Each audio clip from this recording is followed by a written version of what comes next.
Urgent কি জিনিস, important কি জিনিস। মানুষ সব সময় আর্জেন্টের পিছনে ছুটে, আরে কল আসতেছে তাড়াতাড়ি দাও, কলটা ধরি। আরে নোটিফিকেশন আসলো তাড়াতাড়ি নোটিফিকেশন দেখি। আরে মেসেজ আসলো, শব্দ হলো তাড়াতাড়ি মেসেজটা দেখি। এই যে আর্জেন্ট, চারিদিক থেকে মানুষ আর্জেন্টের চাপে নিজের সময়ের উপর নিয়ন্ত্রণ হারিয়ে ফেলে।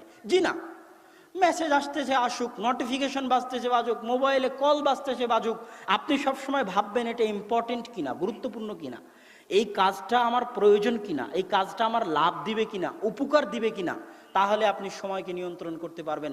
আর যদি খেলে আর্জেন্টের পিছনে ভাগেন, ফোন আসলো রিসিভ করতে হবে, নোটিফিকেশন আসলো দেখতে হবে, মেসেজ আসলো দেখতে হবে, গেটে কেউ কলিং বেল টিপতেছে বাইরে গিয়ে দেখতে হবে, খালি যদি আর্জেন্টের পিছনে ছুটতে থাকেন, অমুক মানুষ ডাকতেছে যেতে হবে, তাহলে আপনি আপনার সময়ের বরকত হারিয়ে ফেলবেন। প্রত্যেক পদক্ষেপে আপনাকে ভাবতে হবে এই পদক্ষেপটা আমার জন্য গুরুত্বপূর্ণ কিনা, আমার জন্য কাজের কিনা। যদি গুরুত্বপূর্ণ হয়, কাজের হয়, তাহলে গ্রহণ করুন। আর গুরুত্বপূর্ণ